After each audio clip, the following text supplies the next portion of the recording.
al profesor doctor Antonio Fernando Gouveia da Silva, que hoy nos va a ofrecer en este seminario de investigación de Cátedra de Pedagogías Críticas, la praxis curricular freiriana a presencia de otro como exigencia ético-crítica para a educación humanizadora. Esta cátedra se hace en el marco de los 15 años de nuestro doctorado. Ya tenemos 15 años y también en el marco de la celebración y homenaje a Paulo Freire. Buenas noches a todos. Entonces voy con la presentación del profesor. Entonces, Antonio Fernando Gouveia da Silva, la forma de citar, Silva Antonio Fernando Gouveia da Silva o Silva AFG. Su currículo es un homólogo del CIVILAC que nosotros tenemos aquí, que es la fuente de todos los datos, es el currículo LATEX. Su dirección institucional es la Universidad Federal de San Carlos, Universidad Federal de San Carlos, campus de Sorocaba. Bueno, los datos de la dirección, el teléfono, la extensión y su página. La formación académica. La formación académica en 2004 fue doctor en Educación y Currículo, Pontificia Universidad Católica de Sao Paulo, Brasil, título de la tesis, La construcción del currículo en la perspectiva popular crítica, de las conversaciones, de las falas significativas a las prácticas contextualizadas. Año de obtención, 2004, orientadora Ana María Saúl, bolsista del Consejo Nacional de Desenvolvimiento Científico, CNPq. Especialización 1980, 1982, especialización en el Instituto de Biociencias de la USP, Universidad de Sao Paulo, título sistemática del grupo Ceridó, bolsista también de la FAPESP. Graduación y licenciado en biología de la Universidad de Sao Paulo también.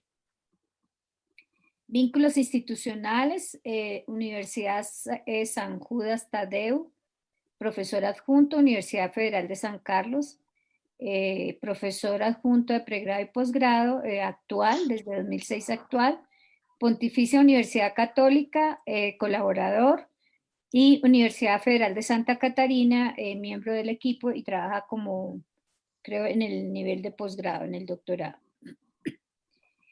Algunas investigaciones, trabajo y educación en la región metropolitana de Sorocaba, que no veo acá, de Sao Paulo, la incidencia de la noción de trabajo en la concepción y en la práctica de docentes de la red pública estadual, 2019 actual, el pensamiento de Paulo Freire en la actualidad, análisis de políticas y prácticas, 2016 actual, Paulo Freire en la actualidad, legado y reinvención, análisis de sistemas públicos de educación a partir de los años 90, 2013-2015, y concepción y práctica educativa de los profesores de la red pública municipal y estadual de Sorocaba, 2011-2013. Perdón. En números, 37 artículos, 28 libros entre capítulos y libros, comunicaciones orales 28, conferencias dictadas 48.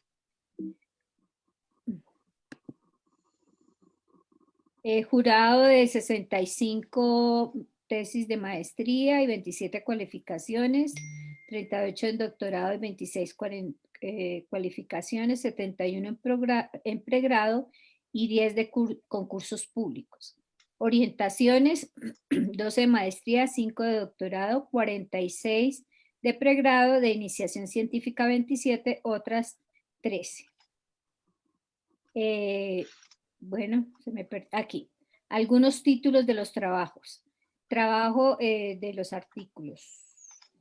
Trabajo en educación en la región metropolitana de Sorocaba, la incidencia de la noción del trabajo en la concepción y en la práctica de docentes de la red pública estadual. Ah, no, se me fueron los títulos. Bueno, perdón, no sé qué se me hicieron los títulos de algunos trabajos. Discúlpenme. Disculpa, Fernando. No, sin problema. Bueno, entonces le damos la palabra al profesor Fernando. De aquí en adelante, quien tiene la palabra, pues, bueno, yo puedo seguir y luego hacemos el comentario, ¿cierto? Que va por cuenta de nuestro estudiante. Bien, profesor Fernando, él va a hablar despacio, va a hablar en portugués. Si hay alguna inquietud, podemos escribir en el chat. Estamos atentos al chat para aclaraciones. Podemos interrumpir cada tiempo, pero si es necesario para ir aclarando alguna duda de la lengua. El resto ya vienen las preguntas que se harán, pues haremos todos. Muchas gracias, Fernando. Bienvenido. Bom, então, boa tarde a vocês aqui, né? Boa noite aqui para os brasileiros. Quero agradecer muito o convite, né? Da professora Molina, do professor Calderon. E é um prazer estar aqui dialogando com vocês, conversando sobre Paulo Freire. Peço desculpas por não dominar o espanhol, né? É uma vergonha, né? Um latino-americano não conhecer o espanhol, mas, infelizmente, na minha formação, eu não tive essa possibilidade. A sugestão, eu vou estar passando alguns slides para vocês, e, por favor, por chat ou mesmo, eu vou solicitar que vocês me interrompam quando acharem necessário, ou por esclarecimento, ou por alguma questão que vocês queiram fazer, enfim. Sintam-se à vontade para estar falando com esse, né, colega brasileiro, tá bom? Então, eu vou começar a apresentar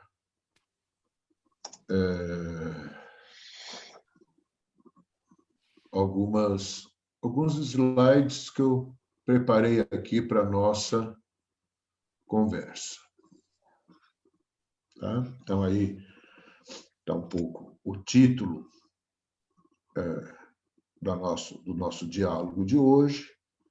Então, eu faço questão de destacar, né, alguns conceitos já no título, que é a ideia de praxe curricular freiriana e a ideia, então, de uma perspectiva ético-crítica de educação humanizadora, né, que são conceitos ou categorias centrais na obra de Freire. Então, o referencial teórico que a gente vai estar abordando aqui com vocês, só para deixar mais claro, né, o eixo central, sem dúvida, é Paulo Freire, mas ele vai estar o tempo inteiro sendo abordado a partir, né, de diálogos com o argentino que trabalha no México, né, o professor Henrique Dussel, e com pensadores da teoria crítica, fundamentalmente Adorno e Horkheimer.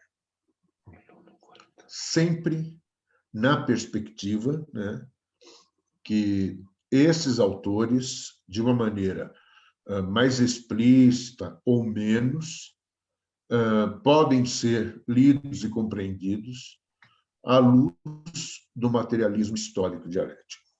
Então, estamos compreendendo Freire dentro dessa perspectiva, estamos percebendo a forte influência na teoria crítica do materialismo histórico dialético, né, nos chamados neomarxistas, e também a presença em Henrique Dussel. Então, a ideia aqui era justamente discutir com vocês as contribuições epistemológicas e político-pedagógicas de Freire para essa praxis ético-crítica, percebendo que esse conceito ético-crítico, né, vem diretamente de Henrique Dussel. Então, o que eu pretendo conversar com vocês, né, são esses tópicos aqui, né, uma pequena contextualização histórica bem geral de Paulo Freire, diferentes concepções pedagógicas para delimitar em que contexto nós entendemos estar a pedagogia crítica de Paulo Freire, diferente de outras pedagogias críticas, tentar discutir um pouco alguns fundamentos do pensamento freiriano, pedagógicos, axiológicos, né, relacionados a valores, e a questão também da teoria do conhecimento, questões epistemológicas. E, por último, eu trouxe aqui uma prática pedagógica, no sentido, já que estamos falando de currículo praxeológico, por uma questão de coerência, acho que a gente deveria, pelo menos, vislumbrar, né, algumas questões desse tipo. Eu quero também deixar claro que eu fui, durante 25 anos, professor da educação básica aqui no Brasil. Fui professor de ensino de ciências e ensino de biologia.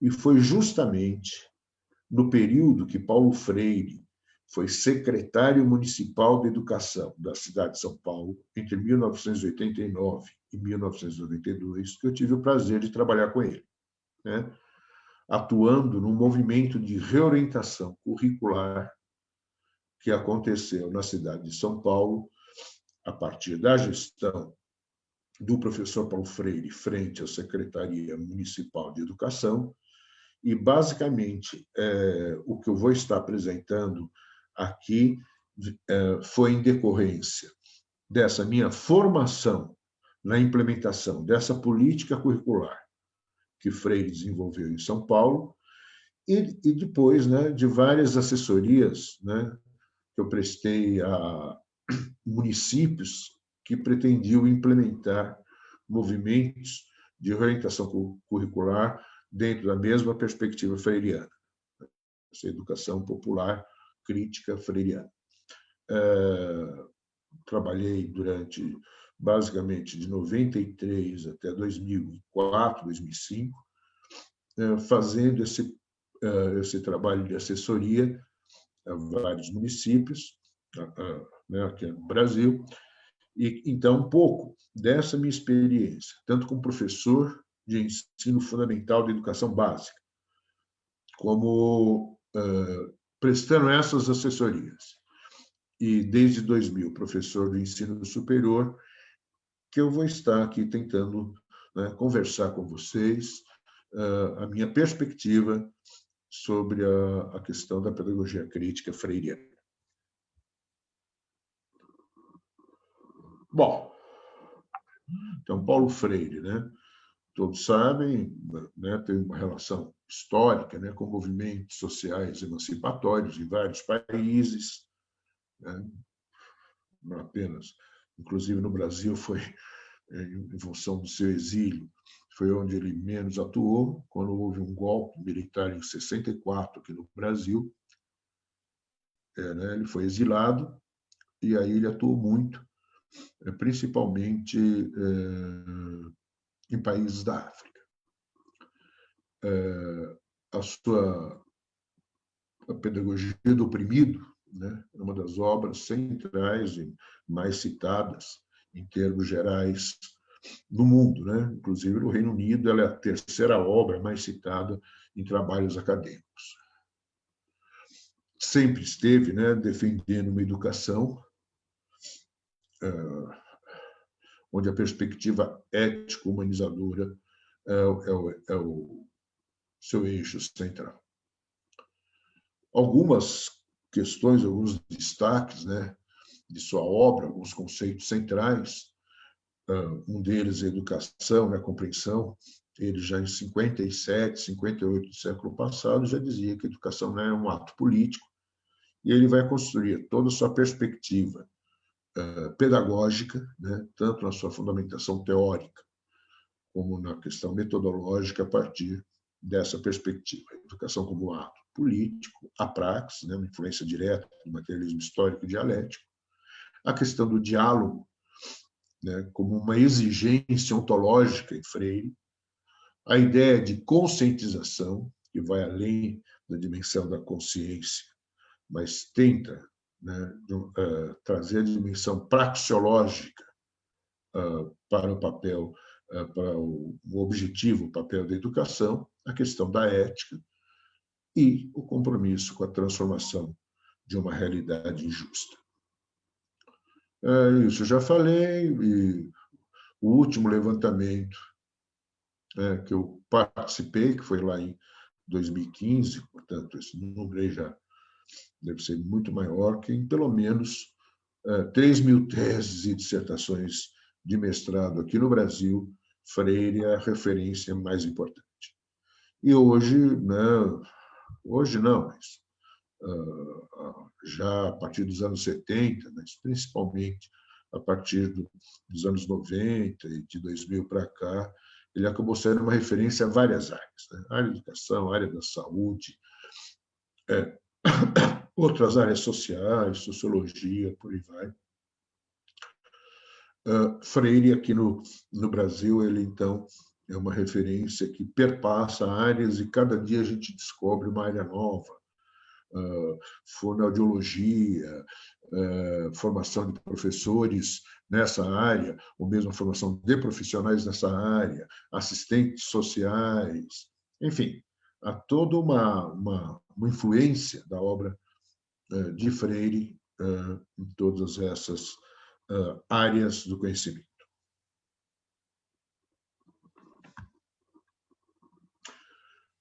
Está dando para entender, amigos? Colegas? Está bien.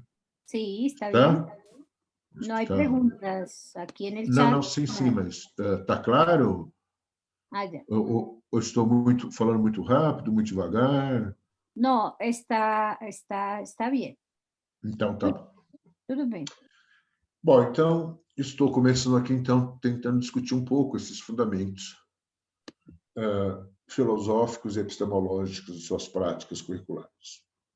Então, veja, a sistematização que eu estou fazendo aqui é a partir das principais linhas, que, tanto em termos acadêmicos, como muitas vezes, né, relacionados a algumas práticas curriculares que ocorrem nas escolas, nós teríamos aqui uma sistematização que a gente chama, né, durante aí século XIX, século XX até os dias de hoje, nós teríamos uma tendência curricular ou pedagógica que, claro, desdobra um currículo que a gente pode chamar clássica, fundamentada, então, na perspectiva da escolástica, da metafísica, lá em São Tomás de Aquino, e por aí vai, uma perspectiva tecnicista, positivista, empirista, funcionalista. Então, é algo que hoje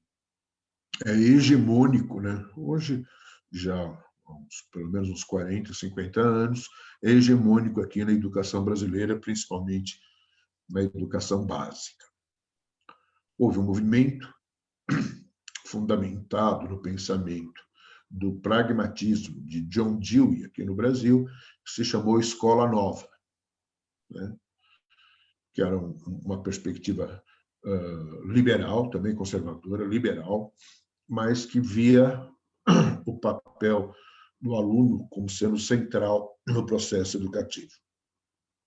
E também, perdão, algo que foi relevante nessa discussão curricular foi a questão do construtivismo interacionista de Piaget, né? Que aqui muitos filósofos da educação, né, consideram uma linha neopositivista. Tudo isso nós consideramos dentro de um campo das tendências pedagógicas e curriculares tradicionais e conservadoras. Uma outra perspectiva também presente, e é essa que nos interessa principalmente, é a educação fundamentada no materialismo histórico e dialético. Então, quando nós estamos aqui discutindo a perspectiva das linhas ou relacionadas a uma questão mais cognitivista ou relacionadas mais a uma questão mais curricular, mais ampla, alguns autores, né, aparecem para a gente aqui com frequência, são citados e interferem de uma maneira mais direta ou indireta na forma da organização curricular das escolas. Um é Vygotsky, o mais frequente, principalmente nas séries iniciais. O outro são linhas curriculares, Strack, a questão da teoria das atividades de Leontiev, e por aí vai, e a educação crítica. Então, toda essa gama, esse conjunto de tendências, elas têm como base a fundamentação filosófica e epistemológica do materialismo histórico dialético. Claro que aqui, no nosso caso, é a educação crítica, né, com suas perspectivas curriculares.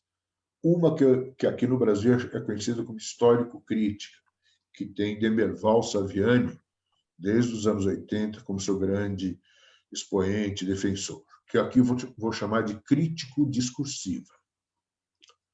E a linha e a perspectiva, a tendência crítica freiriana, que é a que vai ser, então, o mote central da nossa discussão.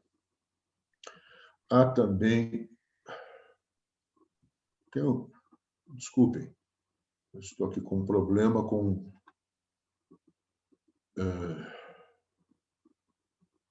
não estou conseguindo... bom.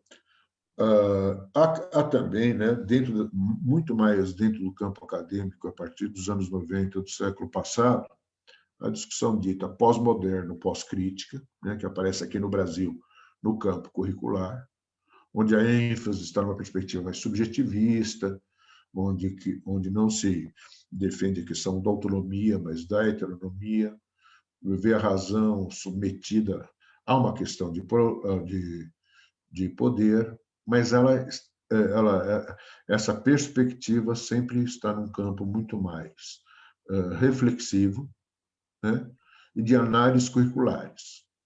Não há uma posição clara em propostas curriculares, né? Nós temos hoje um número significativo de pesquisadores no campo acadêmico que trabalham dentro dessa linha, né, e alguns até são confundidos como se fossem próximos a Paulo Freire. Paulo Freire sempre deixou claro, né, ele vai falecer em 97, 2 de maio de 97, e ele sempre deixou claro que ele não tinha nada de pós-moderno, né?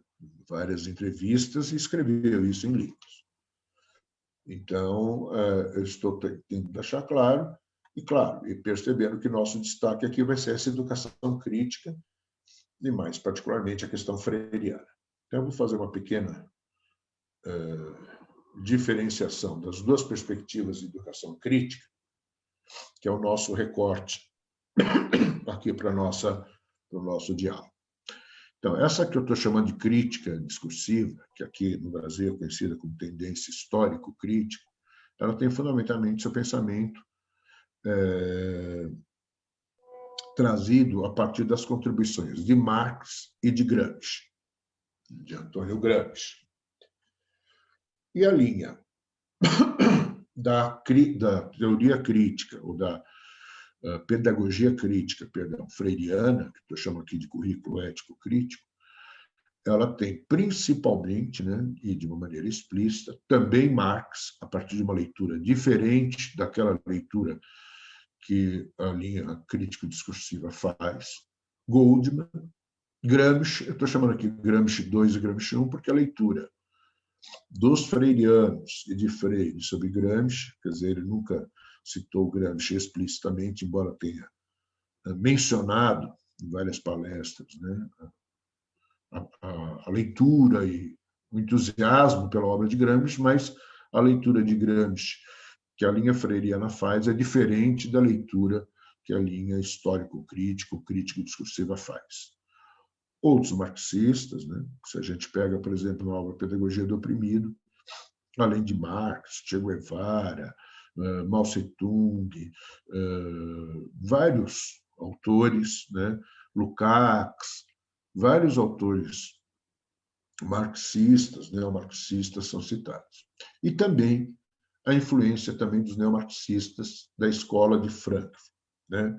Então, ele cita explicitamente, por exemplo, em Pedagogia do Oprimido, ele vai citar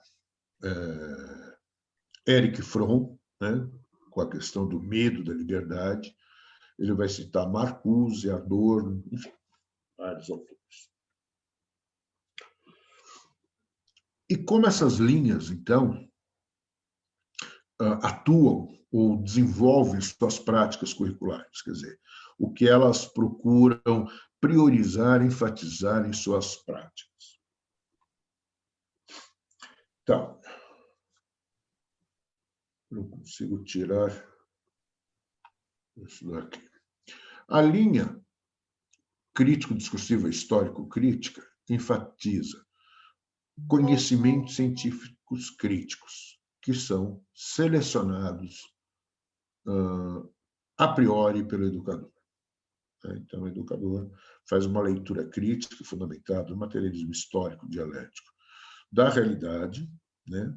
Não só da escola, mas como um todo, seleciona os conteúdos e, a partir daí, organiza suas aulas e suas práticas. A questão dos métodos ela é pouco discutida e, muitas vezes, ela é até deixada ou colocada num segundo plano, né, em relação ao que é fundamental na organização curricular. E a ênfase está no plano da consciência crítica, né, ao formar os cidadãos. A perspectiva freiriana, que é o nosso mote aqui, os conteúdos científicos também são críticos, como da linha histórico-crítica, entretanto, eles não são selecionados pelo educador a priori. Há necessidade de o educador conhecer a concretude da realidade em que ele vai trabalhar. Ouvir a comunidade, ouvir os alunos, e a partir dessa escuta dos alunos, da comunidade, é que os conhecimentos científicos críticos serão selecionados. Essa linha também enfatiza a indissociabilidade entre o conteúdo a ser trabalhado e o método, né? Daí a questão do diálogo em Freire ser tão forte, né? Porque o diálogo é tido como uma prática autêntica, onde tanto o educador como educandos, numa relação horizontal, trazem seus conhecimentos, claro, o educador à luz de um conhecimento científico, de um conhecimento sistematizado, e, nessa horizontalidade, debatem uma situação de conflito, de contradição social que é vivenciada em cada localidade, em cada escola. Então, não há possibilidade de se ter um currículo único, né, numa cidade, num estado ou num país. Por quê? Porque cada realidade, cada população, cada comunidade vai ter suas demandas, suas concepções, suas visões de mundo, e a partir dessas especificidades que todo o currículo vai ser organizado pelos professores. Então, e a perspectiva é ir além do plano da consciência, né? E, né, enfatizar, chegar ao plano da conscientização como praxis. Novamente, aquele livro, Ética da Libertação, no Mundo Globalizado, do Henrique Dussel, num dos capítulos, ele explicita muito bem essa perspectiva freiriana.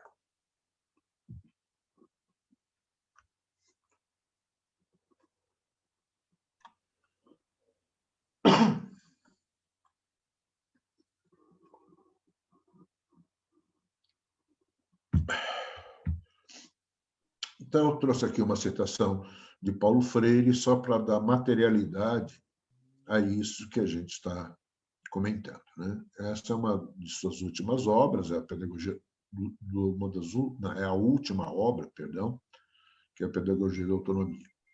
Então, não é possível pensar os seres humanos sem pensar na ética.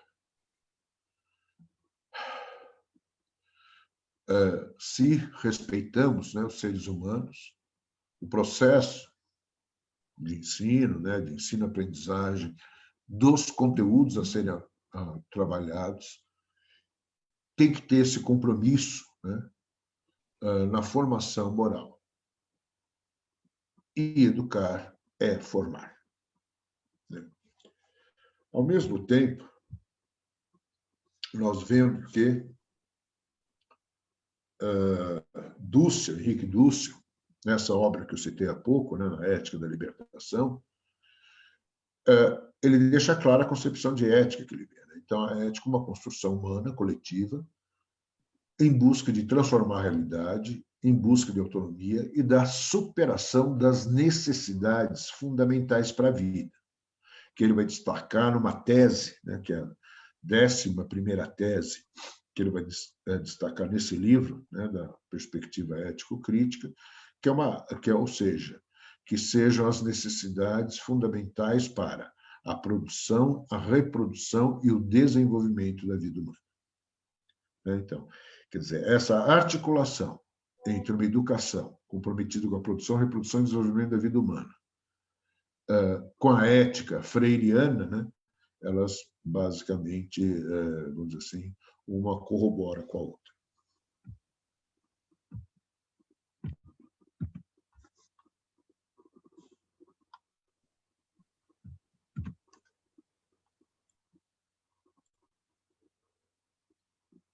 Então, eu quis aqui fazer 3 destaques de eixos centrais que eu trabalho na minha tese de doutorado, na perspectiva da educação freiriana.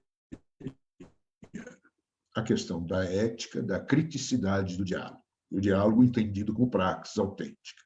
Ação, reflexão sobre essa ação e a transformação da realidade em busca da emancipação, da humanização. Ou seja, a perspectiva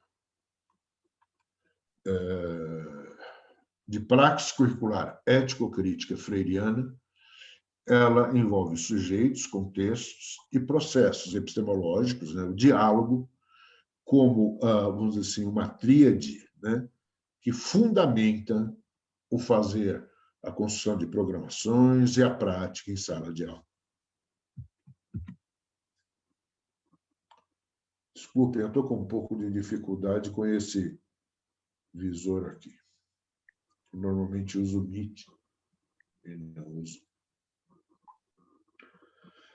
Bom, aqui eu trouxe mais uma citação do Dussel, onde ele destaca, né, os fundamentos dessa prática formativa ética e onde ele vai retomar, então, aquela questão da produção, reprodução e desenvolvimento da vida, como já mencionei.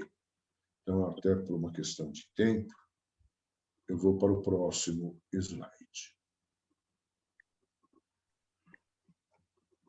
Uma questão também central que diferencia uma perspectiva de uma educação para a formação humanizadora de outros tipos de educação é a perspectiva de como se compreende o conhecimento, né? Então, numa visão conservadora, o aluno, né, é um sujeito passivo, o eixo o objeto de estudo é um conteúdo científico descontextualizado que é utilizado de uma maneira instrumental para uma educação que busca a adaptação do sujeito à realidade vigente. A esse tipo de perspectiva formativa, Freire vai chamar, em suas últimas obras, Educação para a Ética do Mercado. Ele vai chamar, se é que podemos dizer que o mercado tem a ética, mas enfim. Mas essa formação adaptativa é no sentido da submissão dos sujeitos às condições socioculturais e econômicas vigentes. Na perspectiva ético-crítica de Freire, primeiro, sujeitos são educador, educando e comunidade. Então, não é só o aluno, o estudante que passa a ser sujeito. O educador também é sujeito, porque na primeira situação, a perspectiva que temos é que o educador também não é sujeito, porque ele apenas é um técnico que aplica instrumentos pedagógicos pré-estabelecidos de uma maneira mecanicista, né? Ele não é protagonista do seu currículo, né? Ele não constrói o seu currículo. Dentro de uma perspectiva freiriana, não, né? Então, tanto o educador como o educando, com a própria comunidade, que estão inseridos num contexto sociocultural desorganizador. Então, a escola não está separada, apartada da realidade, como muitas vezes é concebida ou é narrada pela perspectiva tradicional, convencional, que no Brasil e no mundo inteiro, né, tivemos esses movimentos, escola sem partido e por aí vai, onde se criava a ilusão, tentava-se criar a ilusão de que existe escola onde não exista uma intencionalidade política. Claro que ali havia uma intencionalidade política e era a homogeneização da forma como a sociedade está organizada, na sua desigualdade, na sua desumanização e por aí vai.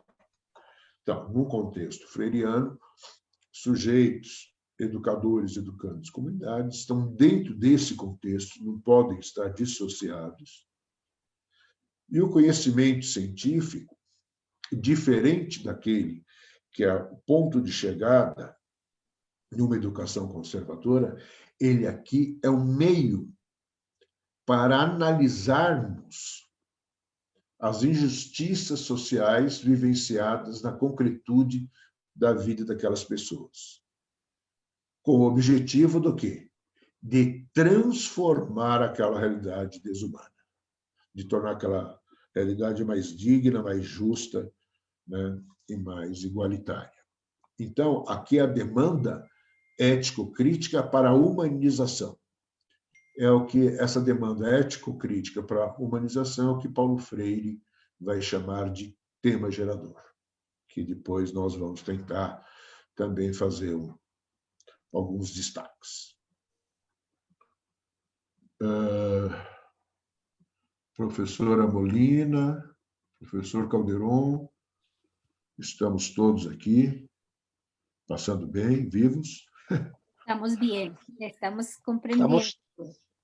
Está Siguiendo claro, muy Juan? atentamente su exposición. Oi? Perdão? Calderon? Sí, sí, que Ah. estamos siguiendo muy atentamente su muy buena exposición. E está claro? Meu português Sí. está... Espero que ele não seja um destaque maior. Ótimo. Então, vamos continuar.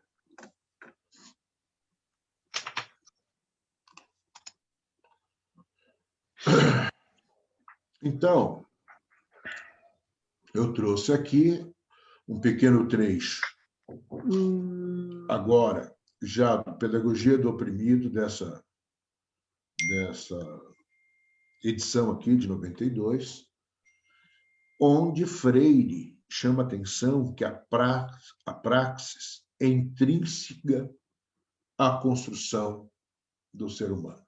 Quer dizer, o ser humano se faz humano a partir da praxis. E em busca desse um conceito importante, né, que ele vai usar, desse ser mais, porque para ele o ser humano é um ser inconcluso, né? Nós nos humanizamos ao longo da vida, e essa humanização se dá a partir de uma praxis, né, que ele vai chamar autêntica ou transformadora, onde o homem atua e transforma a sua realidade. Então, na hora que nós falamos que o currículo crítico freiriano se fundamenta num diálogo onde a praxis é o eixo central, é porque ele está vendo a educação como um processo formativo, né, de formação de cidadãos, num sentido humanizador do termo. Então, conhecer é compreender criticamente e transformar a realidade. Ou seja, é pensar sobre essa realidade, refletir sobre suas próprias ações e reconstruí-la. E o conhecimento, portanto, inclusive o conhecimento científico, deve estar a serviço desse processo, e não ser um a priori, né? Bom,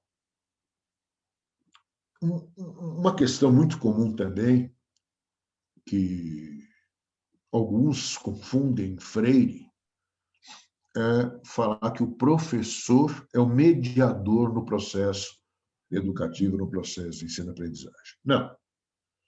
Todas as outras tendências pedagógicas, inclusive aquela que eu chamei de crítico, discursiva, ou aqui no Brasil, né, que é chamada histórico-crítica, vê o professor como mediador. Né? Então, mediador por quê? Porque existe o conhecimento científico que deverá ser transmitido ao aluno que vai receber esse conhecimento. Né? Então, nesse sentido, o professor é mediador. Para Freire, não. Né?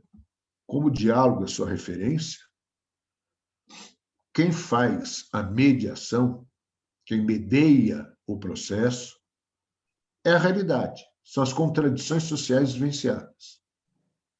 Né? Ele vai ser recorrente em afirmar isso na maioria de suas obras.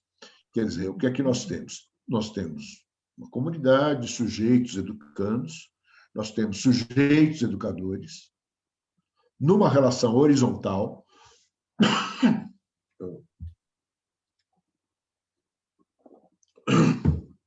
perdão, numa relação horizontal, debatendo, analisando, construindo, reconstruindo conhecimento sobre questões que são situações limites para a realização da vida da comunidade. Né? São contradições, são problemas que muitas vezes os educandos, a comunidade veem como problemas insuperáveis, que não podem ser, né, superados, tal. E é papel do educador, à luz, né, de conhecimentos científicos, problematizar sobre esses problemas e construir junto formas de superar tais problemas, né, desvelando tais contradições sociais. Né? O objetivo, novamente, né, é a transformação para a humanização. Então, em Freire, então, que fique claro, né, a mediação no processo de ensino-aprendizagem é feita pela realidade concreta, em suas contradições, seus limites. Né? E o professor é um dos polos desse diálogo crítico.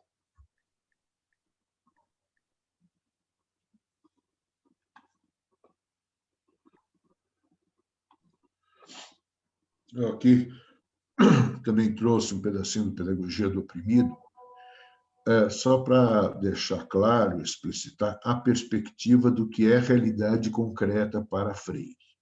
Né? Quando a gente fala com muitos colegas em geral, não só da educação básica, mas mesmo do ensino superior, né? Que Freire parte da realidade concreta, o que é necessário partir da realidade concreta, e mesmo para a linha histórico-crítico ou crítico-discursiva, eles acham que partir da realidade concreta é partir da perspectiva que o educador tem de uma determinada realidade. Freire está destacando o seguinte, que para ele a realidade concreta é a realidade, né, material, explícita, sim, que vivemos e percebemos, mas essa realidade a partir da perspectiva das pessoas, da comunidade que vivem nessa realidade. Então, o olhar do educador é um dos olhares, mas o ponto de partida para a organização curricular é o olhar da própria comunidade sobre sua realidade. Então, a visão histórico-crítica ou crítico-discursiva não vê assim. Então, é fundamental, e isso é uma exigência epistemológica na perspectiva freiriana.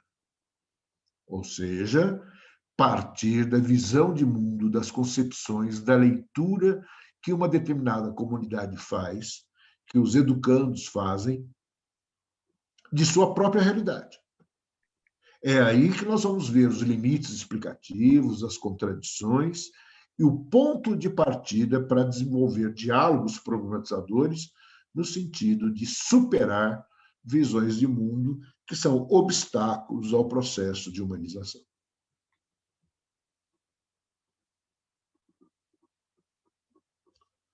Então, alguns fundamentos básicos que já estavam implícitos, mas que eu fiz questão aqui também de destacar. Então, para Freire, todo sujeito possui conhecimento, independentemente do seu grau de escolaridade ou se nunca foi ou não foi. O conhecimento é uma questão ontológica, né? Todo ser humano constrói conhecimento. Construir conhecimento é sempre um ato político.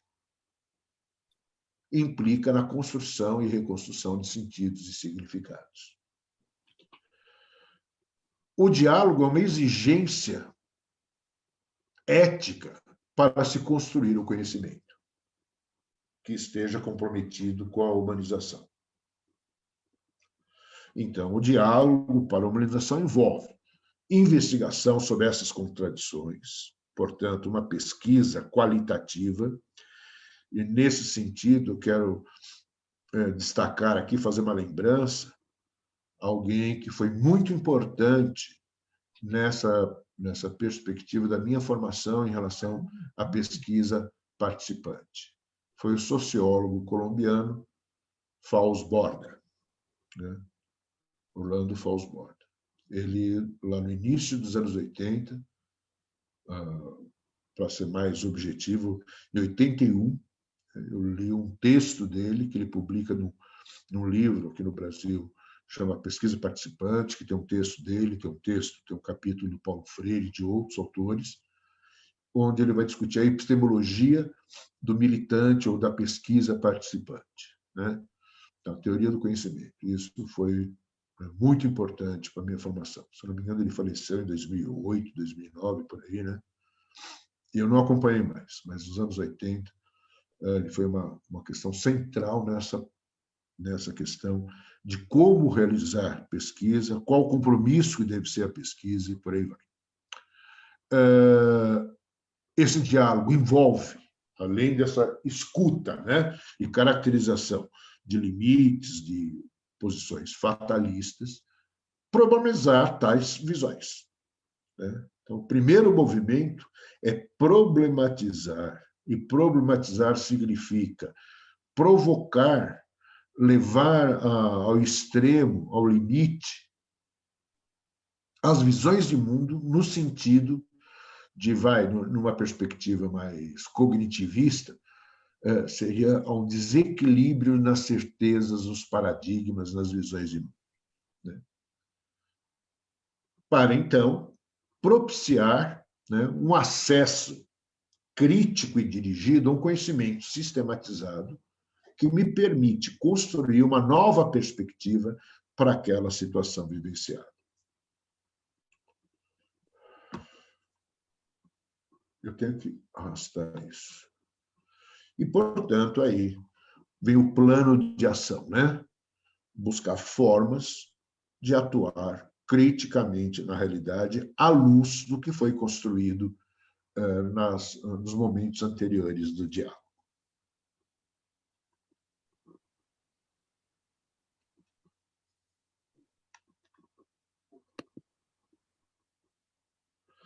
Então, em alguns livros, Pedagogia do Oprimido e Extensão ou Comunicação, Freire vai trazer a ideia de um outro filósofo, pensador brasileiro, que também morou no Chile durante muito tempo no exílio, chamado Álvaro Vieira Pinto, né?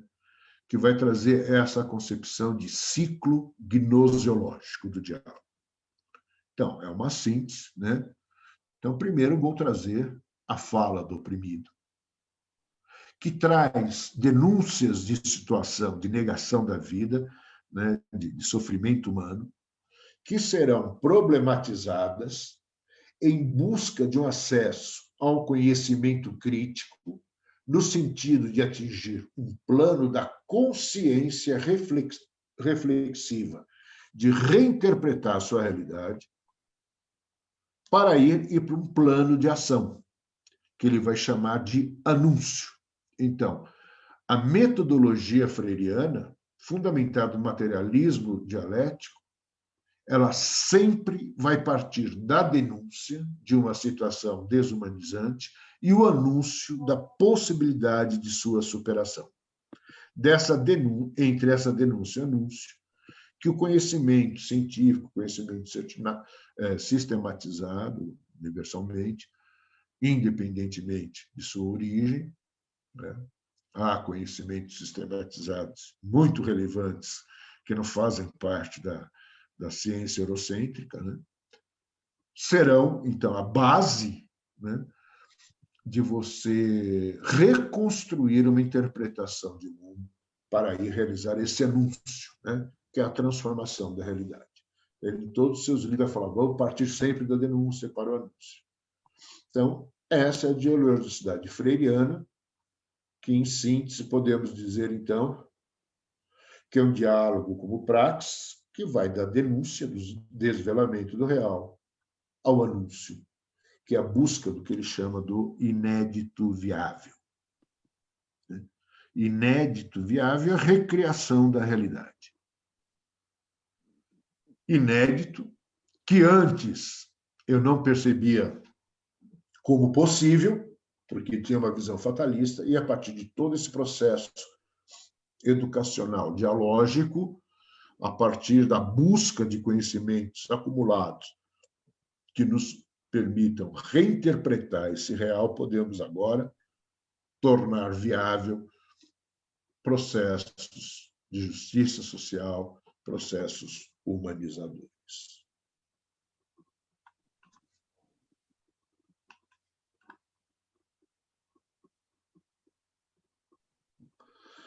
Então, buscando essa relação entre Freire e Dussel, né, eu fiz também aqui uma pequena síntese dessa sequência curricular.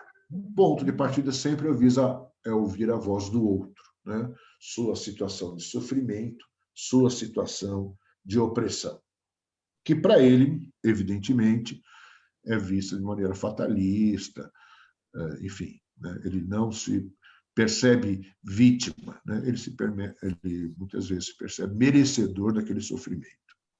Aí nós fazemos a problematização dessa situação, uma análise contextualizada dessa perspectiva, adotamos critérios ético-críticos para selecionar conhecimentos científicos, no sentido de mudar, alterar aquela visão de mundo. Isso tudo envolve, portanto, uma metodologia que leva em consideração a visão de mundo do outro como ponto de partida, a problematização, o conhecimento universal relevante, a construção de conhecimentos a serviço desse processo humanizador. E, claro, então, essa educação, né, tem uma intencionalidade política que, pela praxis, é humanizar.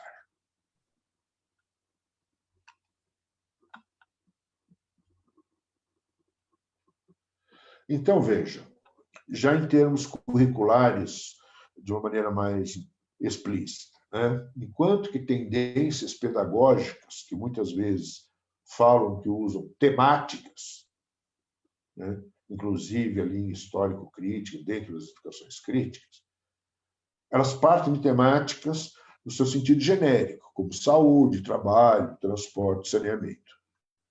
Na perspectiva freiriana, esse não é o ponto de partida, porque esse ponto é uma generalização e é o ponto de partida da macroestrutura social para o local, né?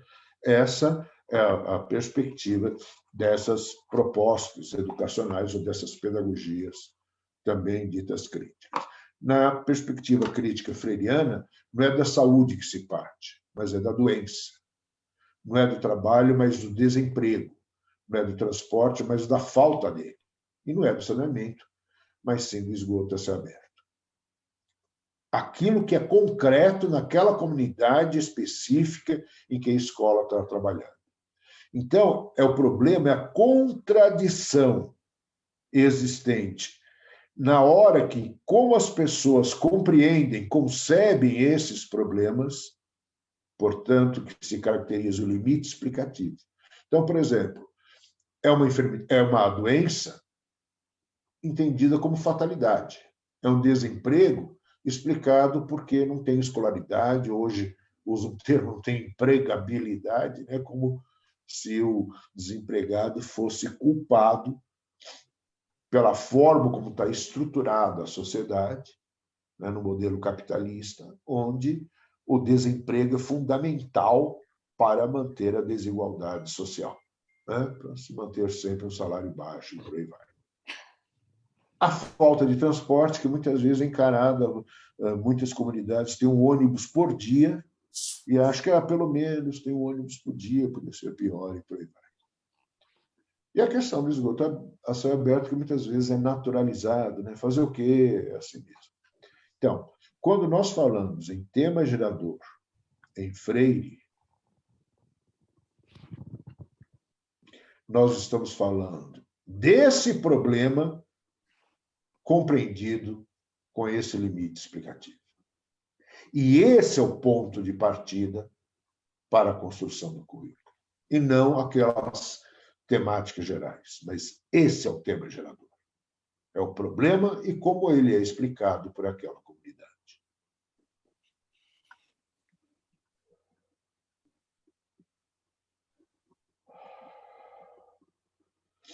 Bom, eu acho que eu já discuti. Eu estou um pouco preocupado com o horário, gente. O meu tempo já foi. Você tem... Eu escrevi, eu acho que 10, 15 minutos. Tá. Tudo Então, bem. eu vou tentar ser mais breve alguns slides que eu acho que, de uma maneira mais indireta, nós trabalhamos, né? Aqui eu só estou tentando destacar, então, essas diferenças, né? Onde ensinar e aprender, em outras perspectivas, basicamente é depositar conteúdos, o que Freire vai chamar de educação bancária, enquanto que, na perspectiva freiriana, né, é pelo diálogo das necessidades que se constrói o conhecimento. Isso, né, nos lembra muito, né, me fez aqui fazer um destaque, um recorte de uma aporia daquele livro do Adorno, lá que ele escreve sobre Mínima Morales, quando ele fala que todo humanitarismo é apenas uma máscara para a aceitação tácita do que é desumano. Então, uma educação humanitarista é uma educação que desumaniza. E aí ele enfatiza: nós temos que ser solidários com o sofrimento humano. Então, quando um currículo é solidário ao sofrimento humano? Quando finge que ele não existe ou como toma ele como objeto tudo e busca, coletivamente, construir perspectivas, né, de melhor compreender e transformar.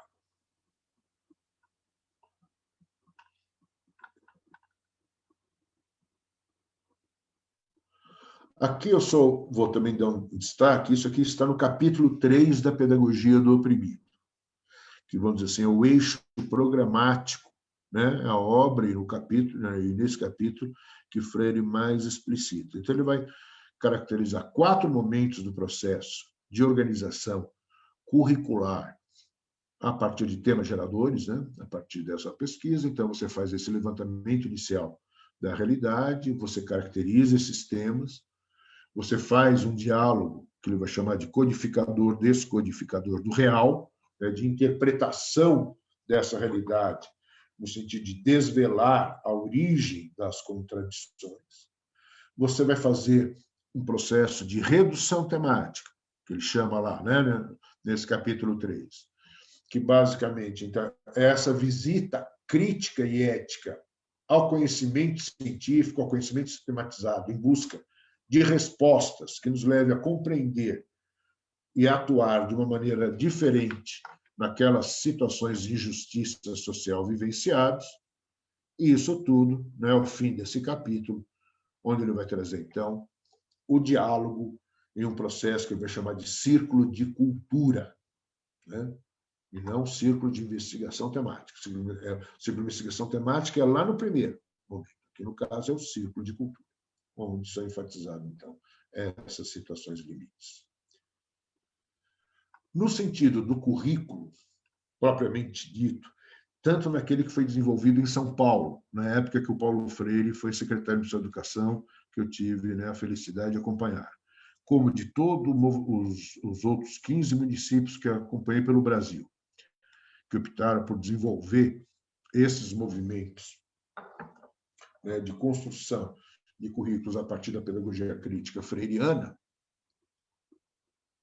Eu fiz uma síntese que envolve, primeiro, né, dialogando com os colegas das escolas, problematizar como eles explicam, os limites explicativos que eles possuem, para as contradições que eles vivenciam no cotidiano da sala de aula, no cotidiano da escola.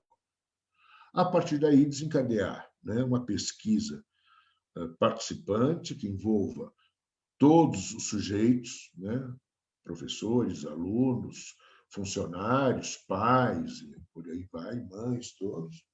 Selecionar os temas, selecionar de uma maneira interdisciplinar os conteúdos que sejam relevantes para uma compreensão crítica daquele problema e, por último, organizar as aulas. Organizar aulas dialógicas. Não adiantaria nada a gente percorrer todo esse percurso aqui, fosse uma aula expositiva em relação à sala de aula, né? Então, eu preciso, coerentemente, continuar dialogando desde o momento que eu, com o outro, percebo quais são os limites explicativos, quais são as situações limites, os conflitos, os comodismos.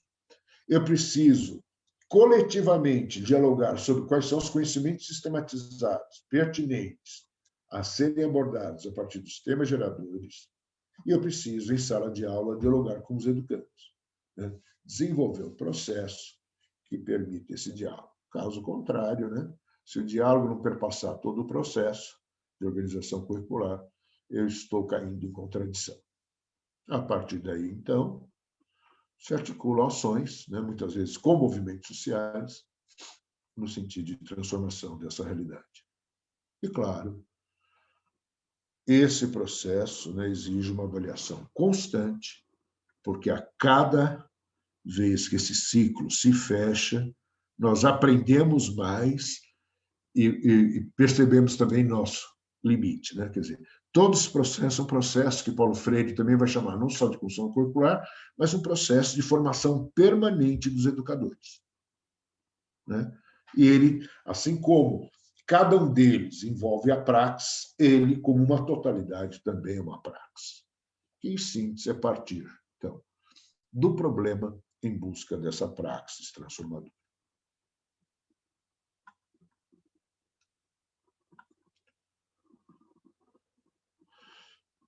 Então, um autor freiriano, que inclusive vai estar com vocês, que é o Demétrio Delizeikov, né? A partir de um movimento de construção que ele faz para a dinâmica do diálogo em sala de aula, eu fiz aqui uma adaptação no seguinte sentido. Né?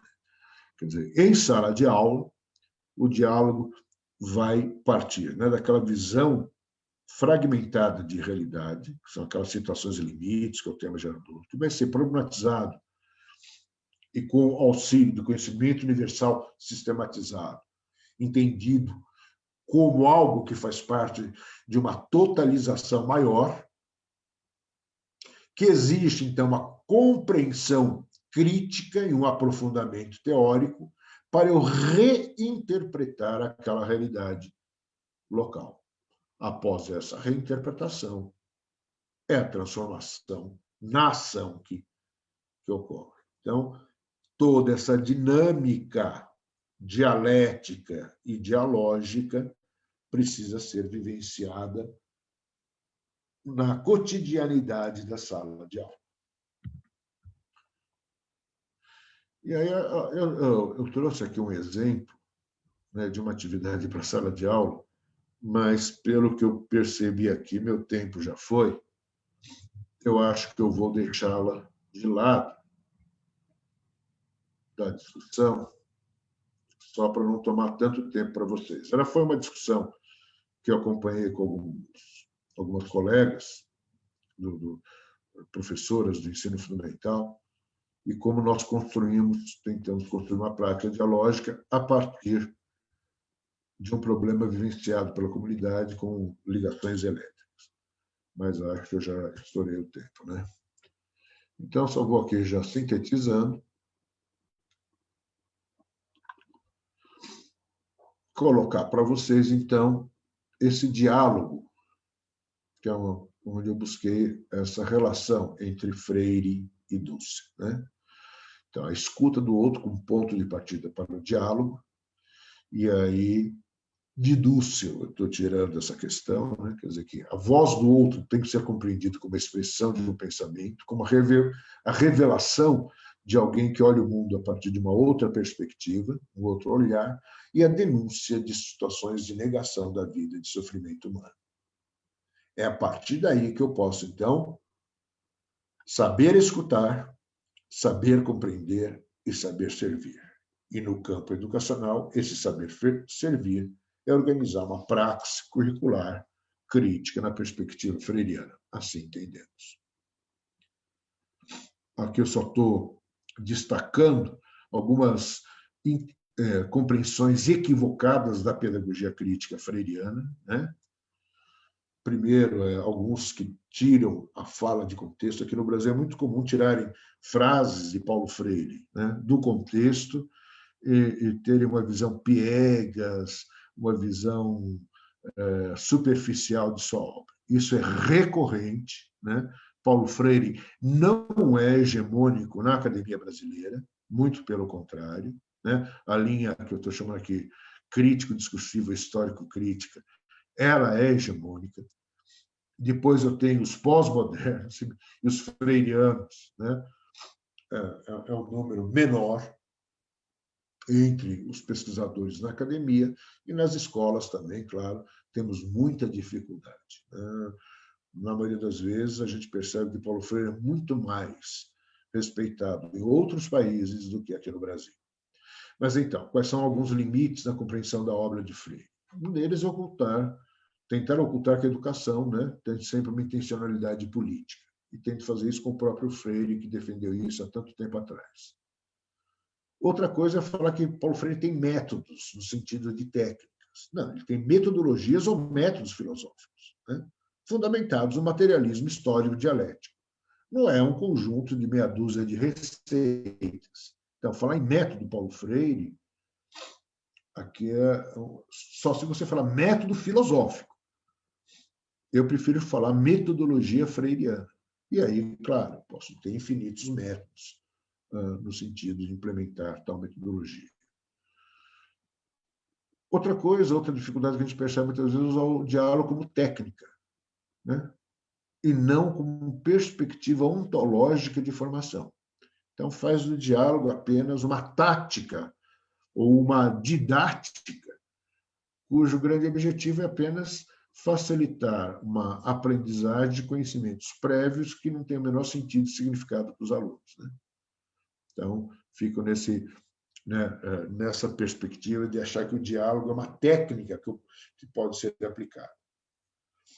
Outra coisa é falar que Paulo Freire, né, outra crítica que aqui no Brasil é muito comum, é falar que ele não leva em consideração os conhecimentos científicos. Isso é um absurdo. Claro que ele leva, mas o conhecimento científico pertinente. Aquele que é relevante para o indivíduo interpretar e atuar no mundo. E não o conhecimento científico que, a priori, é considerado relevante por algumas pessoas, ou, na maioria das vezes, é uma tradição. Por exemplo, no ensino de ciências, o conhecimento científico formal, convencional, trabalha com conhecimentos do século XIX. Chega o absurdo de dizer aqui, né, que a água própria para consumo é aquela que não tem cheiro, nem sabor, nem cor. Uma definição que servia até o século XIX, final do século XIX, de Liceu Pasteur para cá, de Luiz Pasteur para cá, sabemos que ela pode, uma água com essas características pode estar cheia, por exemplo, de coliformes fecais ou de outros agentes patogênicos. Mas isso que se defende. Outra coisa é falar que a educação freiriana não tem uma diretividade. Claro que tem. Ela tem uma ação política humanizadora muito clara.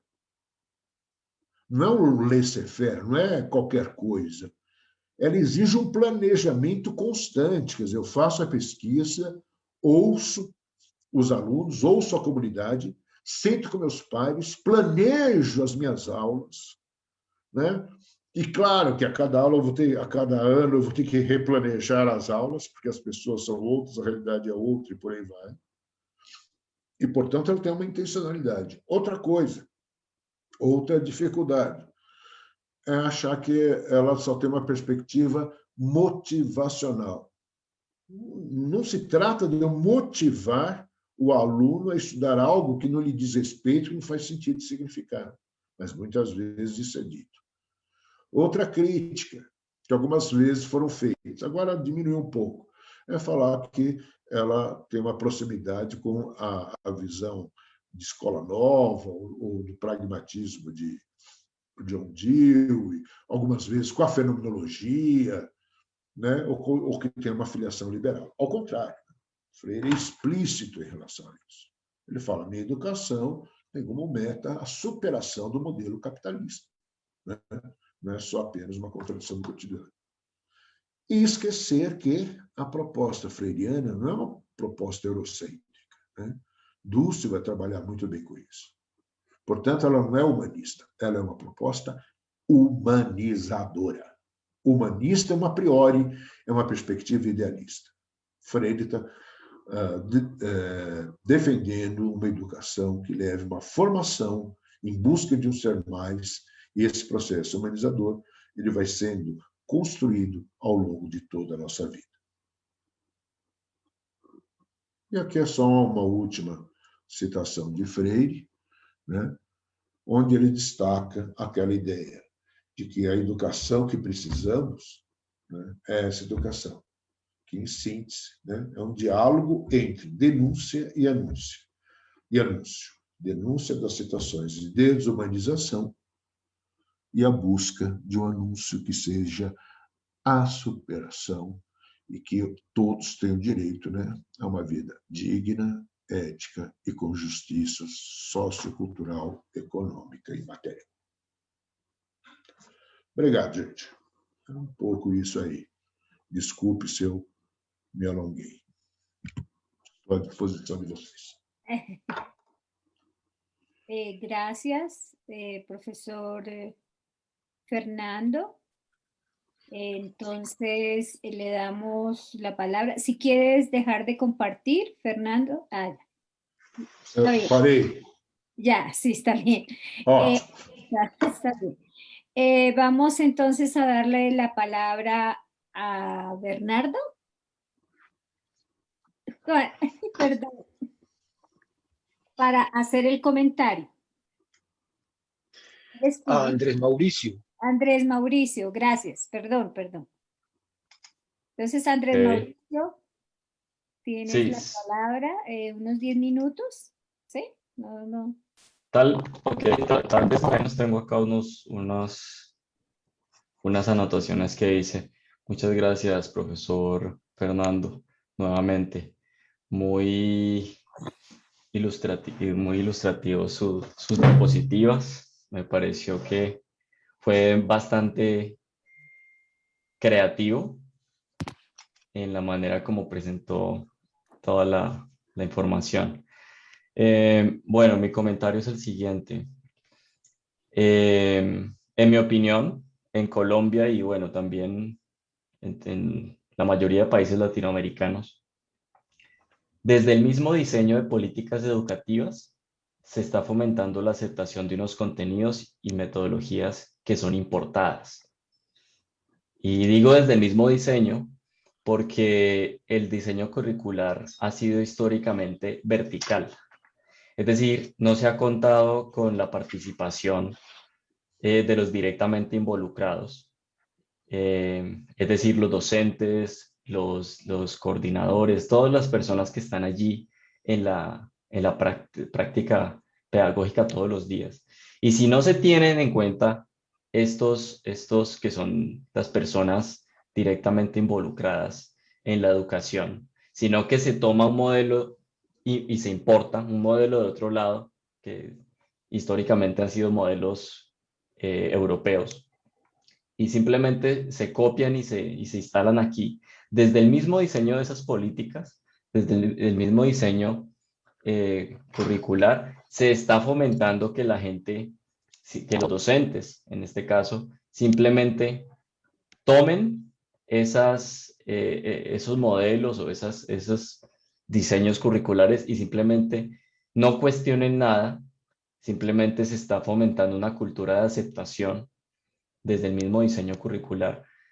Y esto lleva a que en las mismas prácticas pedagógicas, pues, no se motive el cuestionamiento de nada.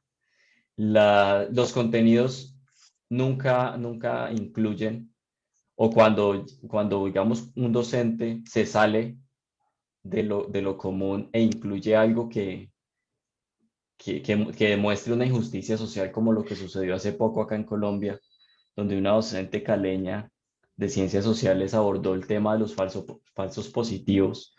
De una vez, eso se volvió una noticia nacional en la que mucha gente estaba, bueno, se generó mucha polémica, porque esta docente lo que hizo fue traer al aula de clase unas temáticas reales de injusticia social en Colombia, como lo fueron los falsos positivos, miles de jóvenes asesinados, y lo trajo al contexto de clase.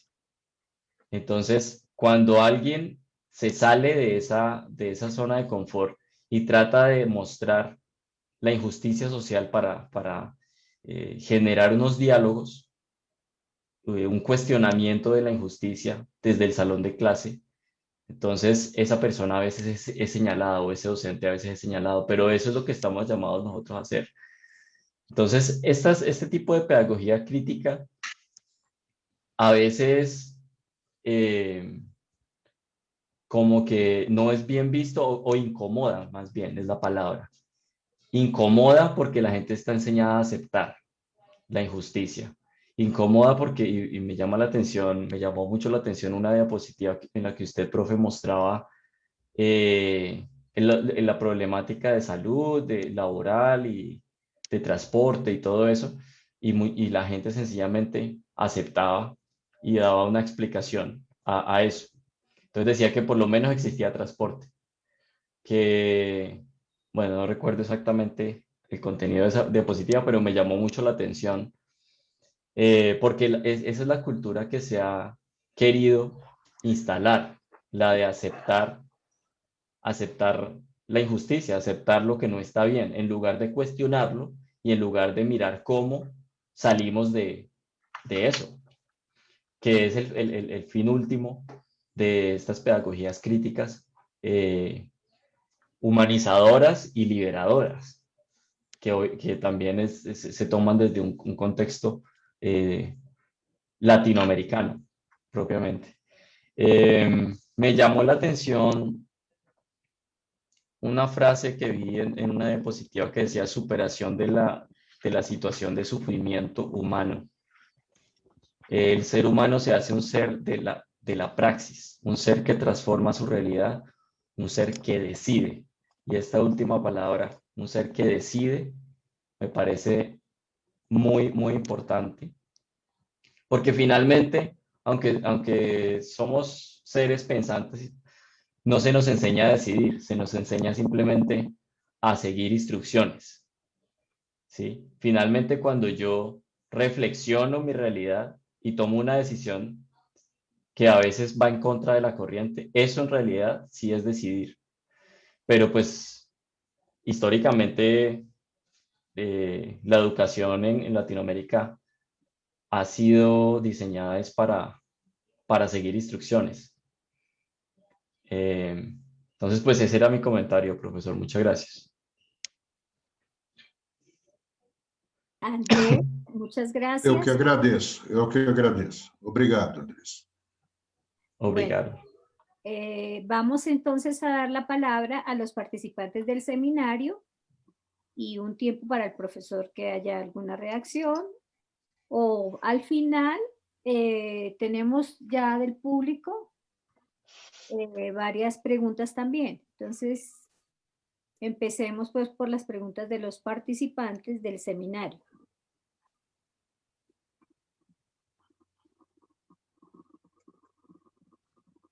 ¿Aló?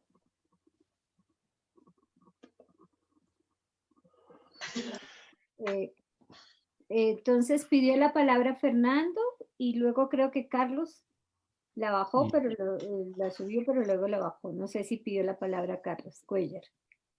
Entonces sigue, por favor. Muchísimas gracias, profesora Adela. Profesor Fernando, felicitaciones, porque de verdad nos abre una panorámica con esta serie de conferencias que nos permite empezar como a contextualizarnos un poco en Freire y como su pensamiento y su contexto también. Mi pregunta va más asociada a su estudio y a su vida personal respecto a Freire. ¿Cree usted, por ejemplo, que toda esta parte de generar estas pedagogías críticas o enfocarlas precisamente en el contexto educativo, desde el contexto brasilero, ha tenido una repercusión positiva en estos últimos años, por lo menos en los últimos 40 o 50 años? Se puede reconocer que estas políticas, bueno, estas pedagogías, junto obviamente con las políticas, van a ser fundamentales para la investigación en el contexto brasilero. Bueno, entonces, Fernando, escuchamos la otra pregunta, la de Juan Camilo, y luego tú la respondes. Por favor, por favor, professora, Sí. é só, se puder falar em português.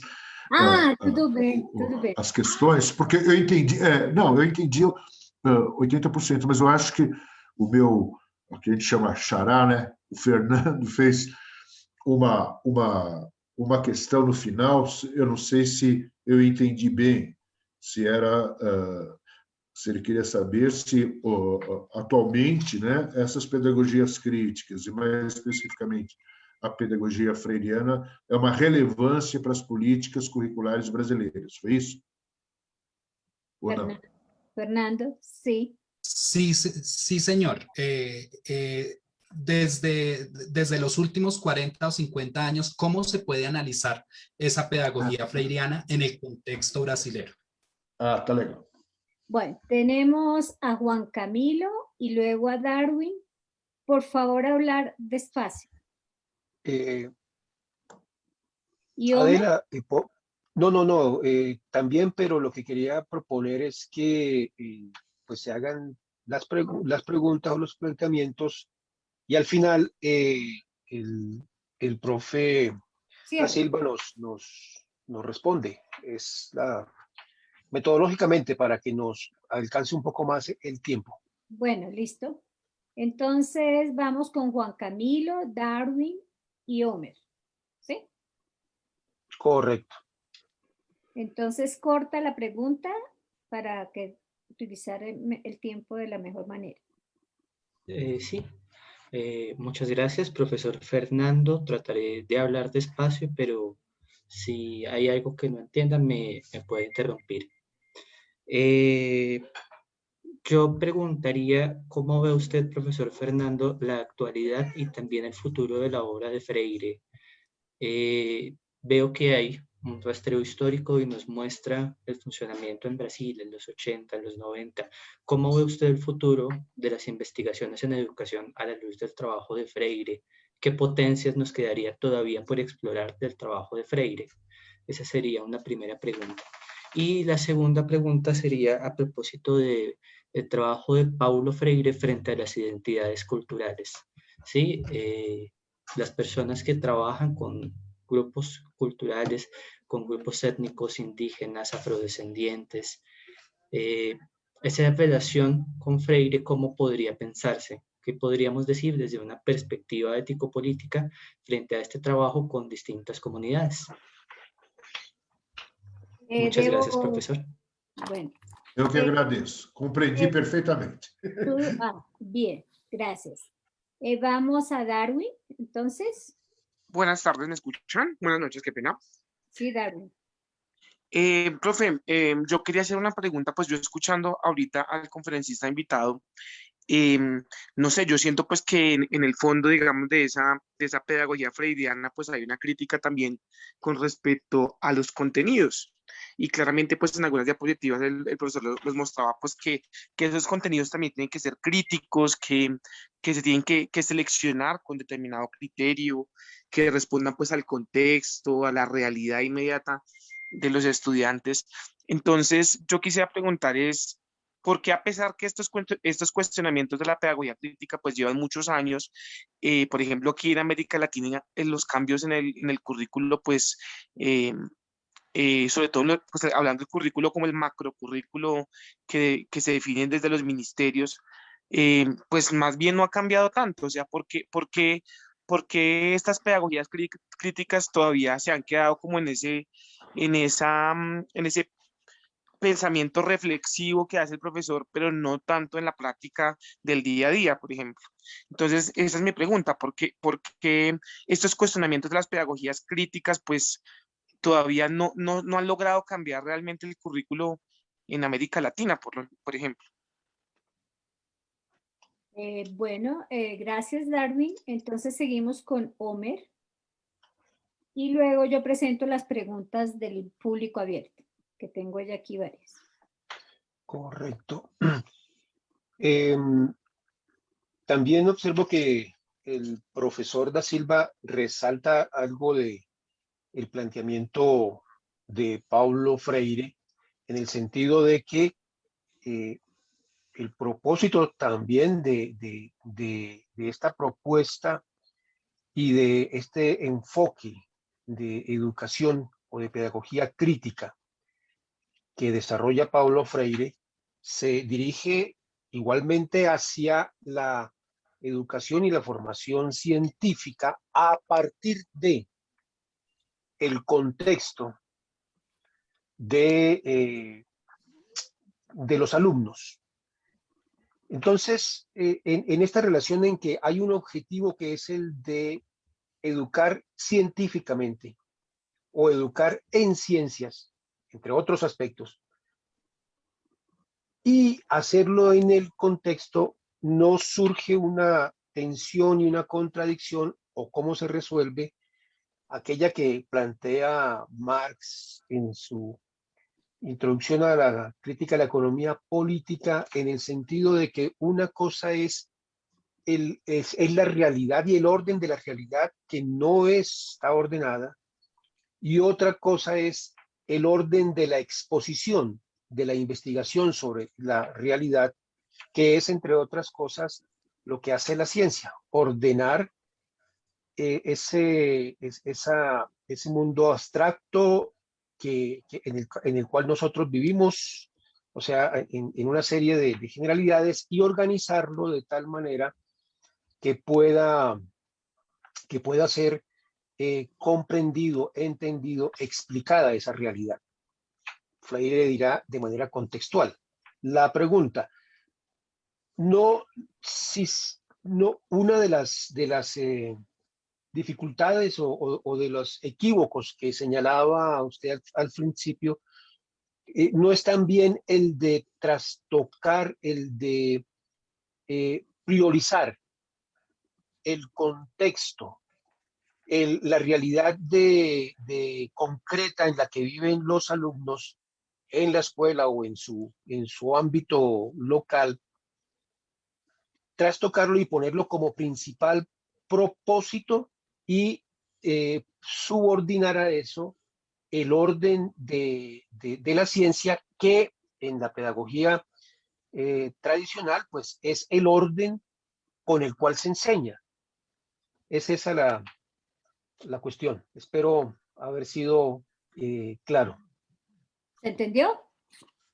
A questão é se a pedagogia freiriana enfatiza exclusivamente a questão local.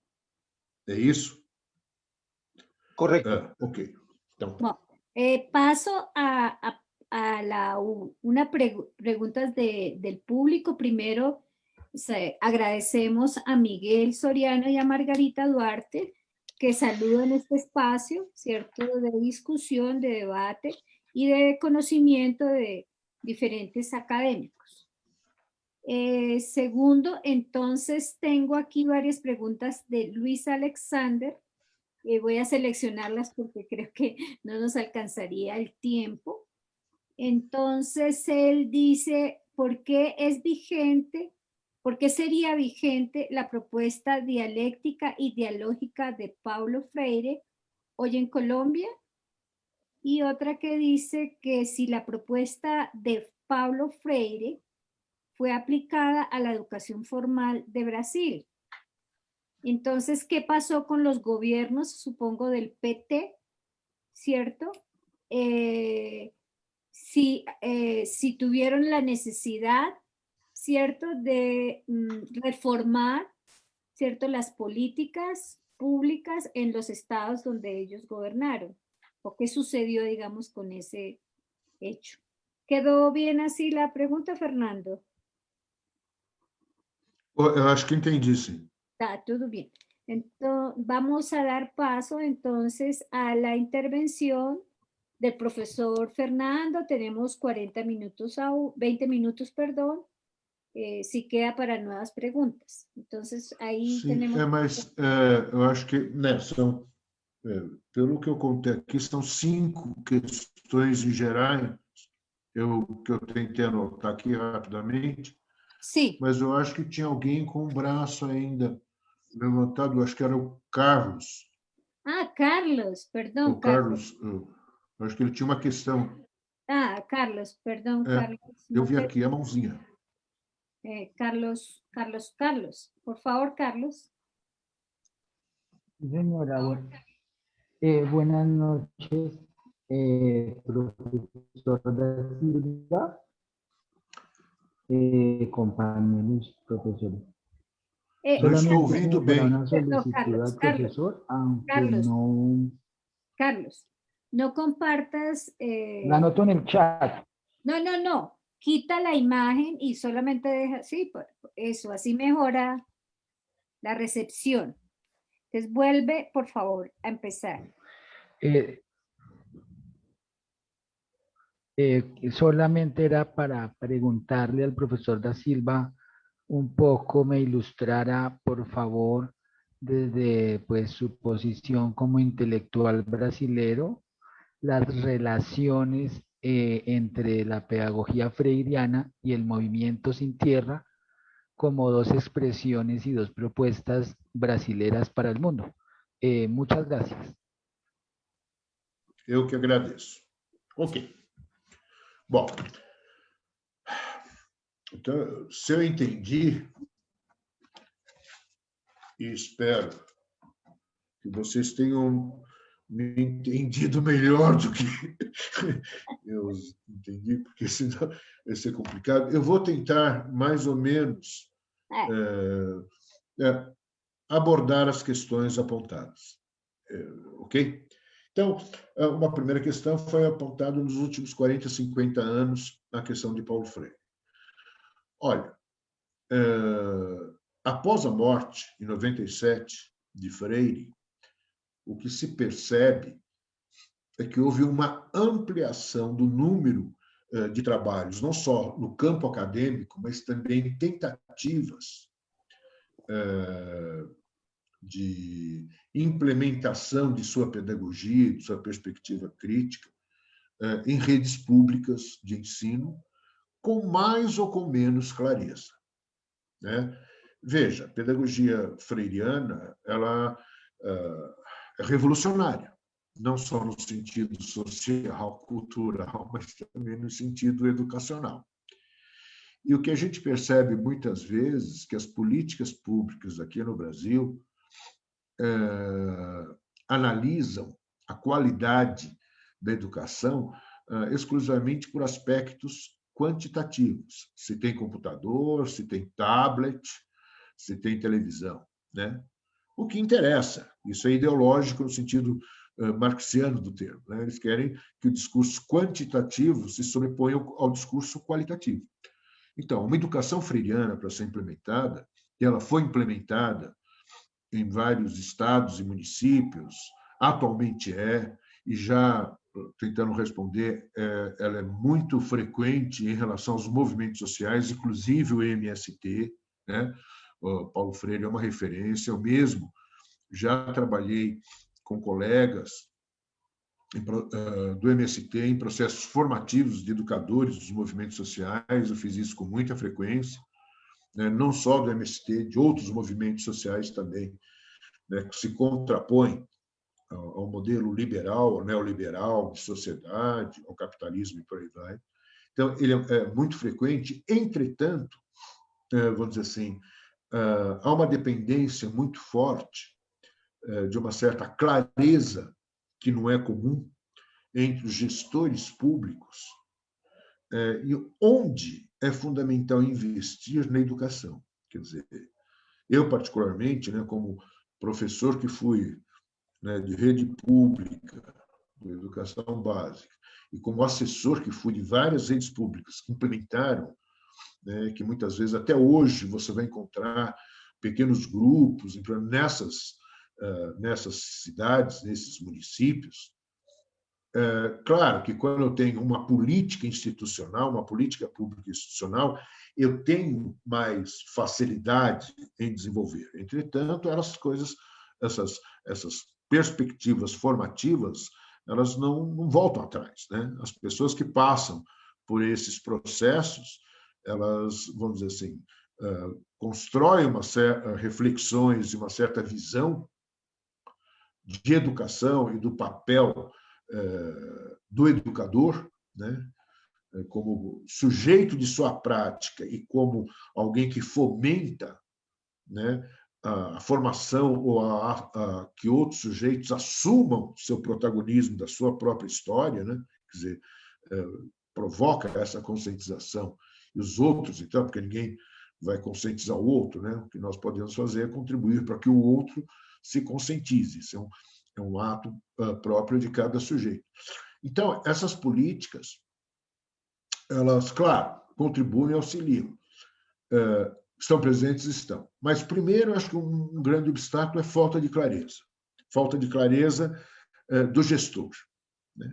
Se dentro da academia, né, Freire é pouco compreendido, fora dela, então, quer dizer, acredito que nos movimentos sociais e na educação de jovens e adultos aqui no Brasil, que a gente percebe um maior número de educadores com mais proximidade, com mais clareza da obra de Paulo Freire. Porque Paulo Freire virou, né, principalmente após a morte, né, uma certa grife, onde as pessoas fazem qualquer coisa e colocam lá um epígrafe, uma citação descontextualizada da obra de Freire, né, e se dizem freirianos, e não são.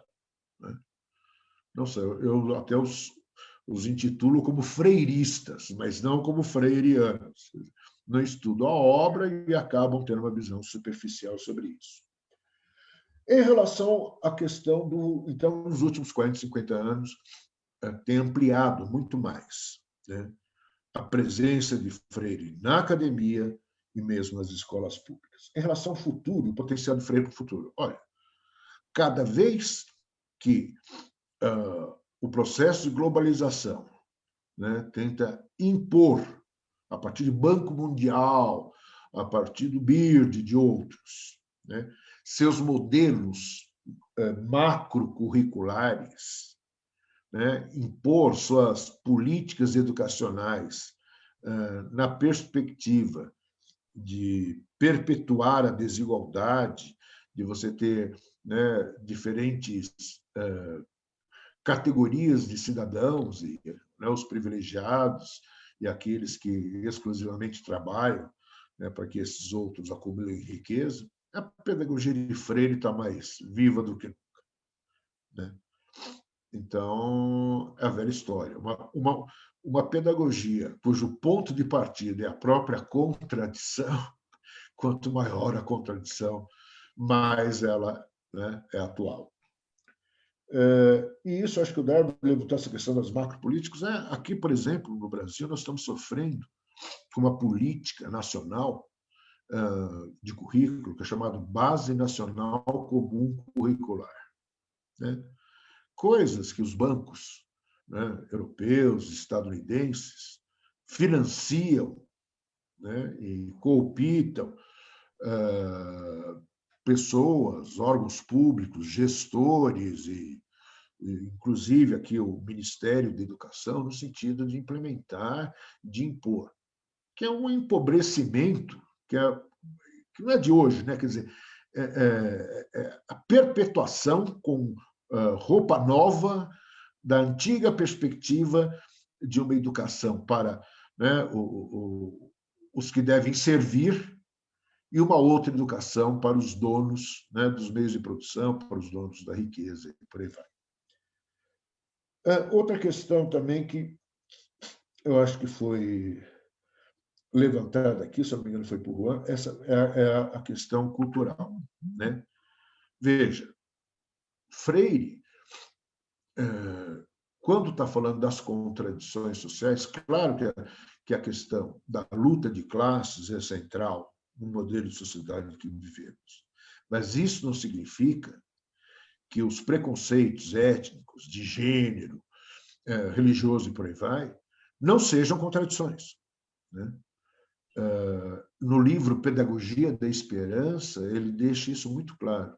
Inclusive, recentemente, estava vendo uma obra de uma estadunidense, Collins, né, que ela estava discutindo essa interseccionalidade entre diferentes tipos, né, de preconceitos, de classe, de gênero. Freire já discutiu isso em 92. Se vocês pegarem o livro Pedagogia da Esperança, né, uma releitura do Pedagogia Oprimida, ele vai lá falar explicitamente isso. Quer dizer, uma educação humanizadora, claro que é central a superação pela luta de classes, né? Não tem a menor dúvida quanto a isso, é a obra dele, por isso que chama Pedagogia do Oprimido, né? Não é por um acaso.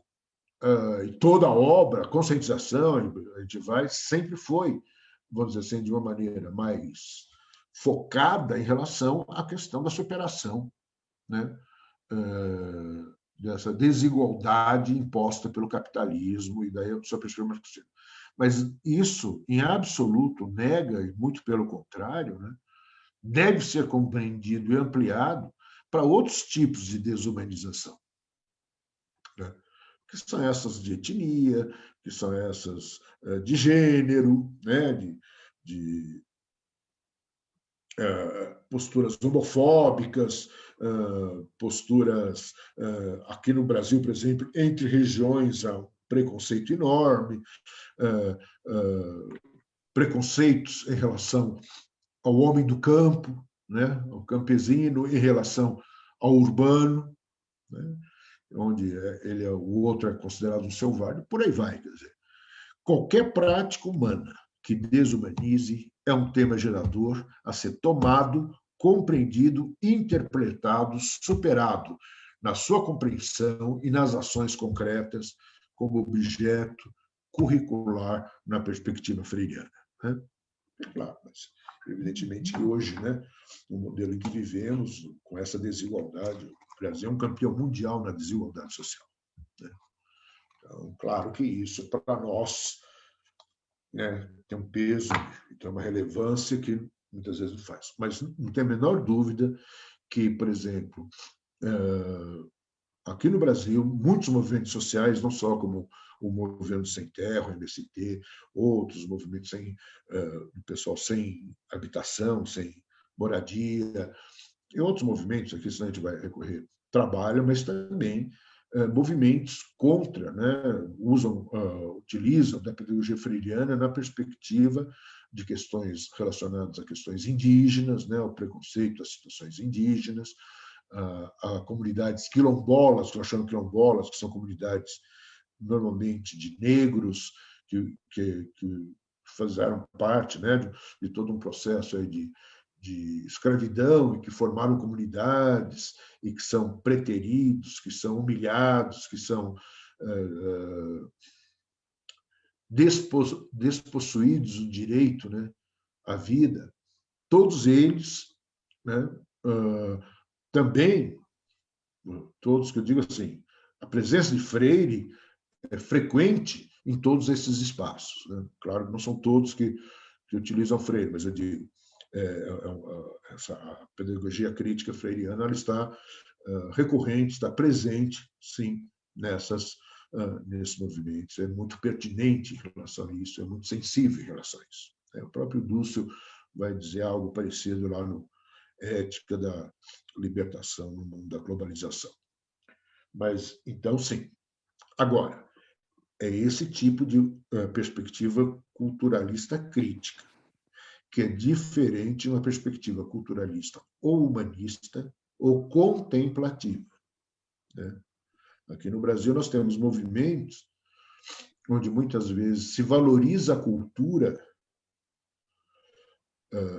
do outro ou das camadas desfavorecidas, mas fica numa dimensão apenas de valorizar essa cultura sem nenhum tipo de compromisso com a superação das situações de desumanização que ela sofre.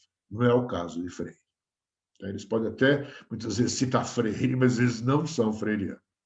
Freiriano, como acho que foi muito bem que você colocou, é uma praxis transformadora, humanizadora, de qualquer situação de opressão. Eu acho que, em relação àquela questão dos macrocurrículos, eu já comentei, acho que deve haver colocado, a questão do professor Calderon também em relação à formação científica. Freire, em vários livros, vai falar que a perspectiva de educação que ele fala, o diálogo, por aí vai, envolve uma rigorosidade metódica ou metodológica. Então, a grande questão que a gente se contrapõe, porque, de uma certa maneira, hoje, Paulo Freire, com certeza, pode falar que foi alguém que propôs uma educação que hoje é chamada de decolonial, não decolonial. Claro que nós queremos o acesso a uma ciência cujo conhecimento seja crítico, é isso mesmo. E isso é uma formação que envolve conhecimentos científicos. Mas a serviço, a ciência, deve ser como é para as elites internacionais, deve ser um meio da busca da realização da vida. E não que ela em si mesma é suficiente para essa realização. Então, essa rigorosidade metódica de Freire significa que eu não posso separar o processo de produção do conhecimento científico do produto da ciência. Então, o que a ciência faz e o que ela obtém não pode ser dissociada da forma como ela faz, das suas metodologias, e não de um método científico, como muitas vezes o positivismo defendeu, mas dos seus procedimentos de produção de conhecimento. Então, o poder que a ciência propicia e contribui, pode contribuir, não é toda ela, mas boa parte dela, para a humanização, está muito mais relacionada à forma como o conhecimento é produzido, a essa rigorosidade à luz do materialismo dialético, né, que ela produz. Então, eu estou aqui me referindo à própria epistemologia, por exemplo, das ciências em geral, e passando desde Bachelard, Thomas Kuhn, Canguilhem, Feyerabend e outros, né, Fleck, que discutem muito bem como é o processo de produção do conhecimento científico, que todo cidadão tem direito a ter acesso a ele. Porque o que a gente está o tempo inteiro, né, quer dizer, ciência não se transmite, ela é recriada a cada momento. Né? Cada um que entra em contato com a ciência não está sendo passivo a isso, dentro da perspectiva que nós trabalhamos. Eu por exemplo, professor de ciência, né, quando tive acesso à fórmula da fotossíntese, da respiração celular, ou qualquer que seja, eu estava, de alguma maneira, recriando aquele conhecimento que foi herdado, né, e que eu mereço ter o direito a ter acesso.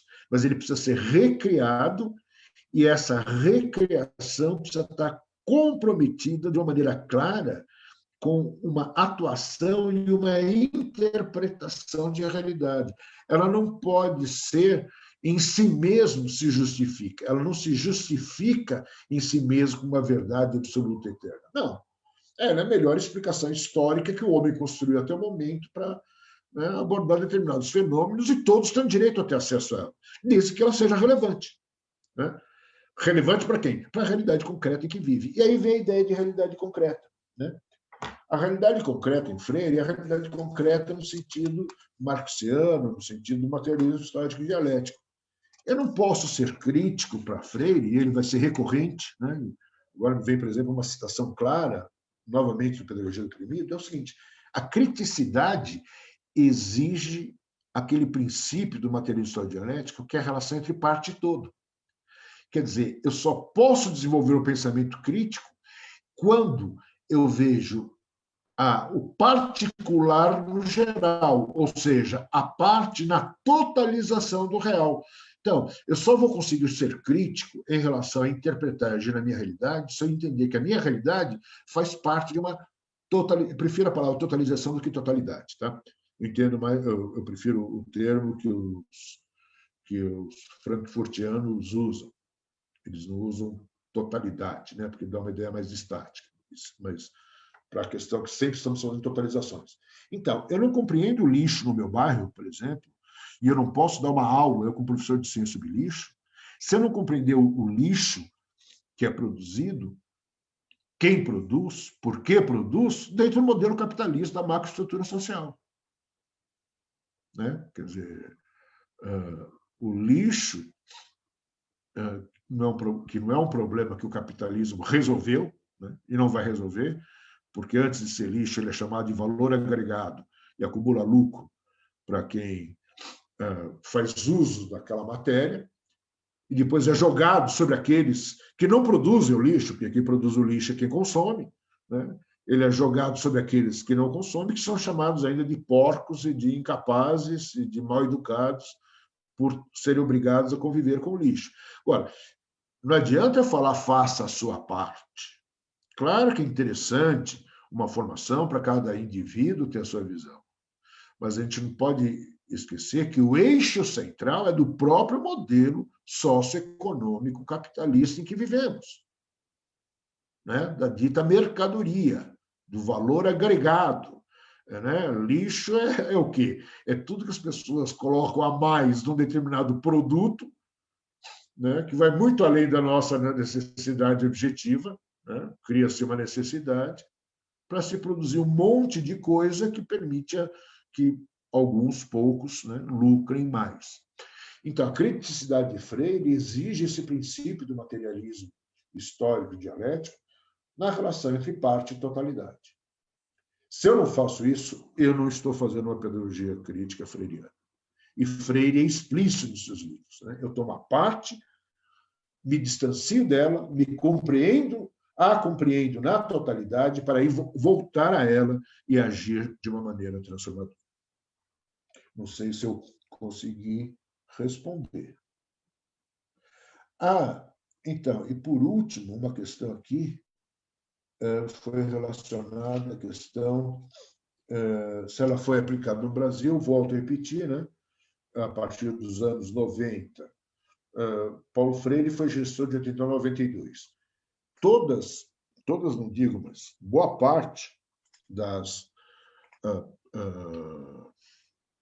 administrações populares, que a gente chama aqui as administrações progressistas, comprometidas com uma visão humanizadora, usaram de uma maneira mais enfática ou menos enfática as contribuições de Freire para implementar suas políticas curriculares.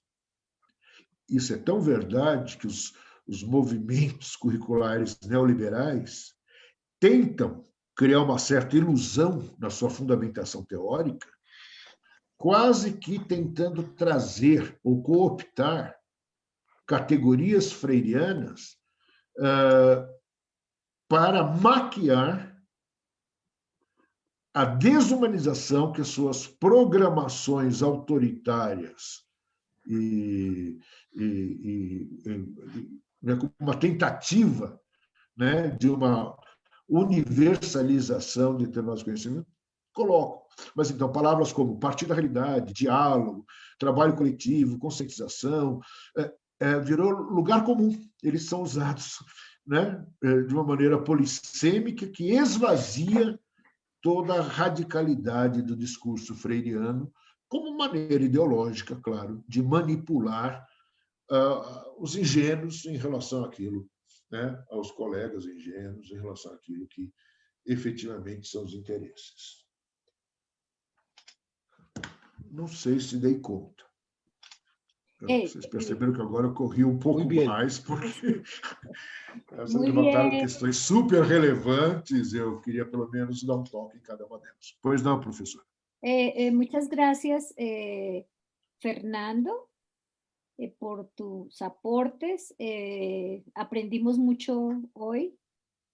Gracias a los participantes fuera del seminario. Y a los compañeros del seminario, también muchas gracias por estar hoy acá. Aquí hay varias manifestaciones, creo, manitas, de Juan Camilo. Bien, entonces creo que si no hay más, damos por cerrada esta primera sesión de la cátedra abierta, pues la cátedra de Pedagogías Críticas, y para la siguiente sesión tenemos a el profesor Narodowski, ¿cierto? Argentino. Entonces luego mandaremos, si quieres seguir participando, pues también te enviaremos los enlaces, ¿cierto? Para las otras conversas. Bien, entonces si no es más, los despedimos. Muchas gracias y hasta luego todos. Graças, hasta luego, professor. Eu que agradeço muito, só gostaria de agradecer muito a vocês, né? Foi um enorme prazer estar ao lado de vocês aí, tentando estabelecer essa conversa. Espero ter contribuído de alguma forma para a compreensão melhor da pedagogia freiriana. Um forte abraço a todos. E continuamos. Muchas gracias. Muchas gracias, profesor. Muchas gracias. Muchas gracias. Profesor da Silva. Gracias. Gracias, hasta luego. Obrigado. Obrigado. Muchas gracias. Bueno.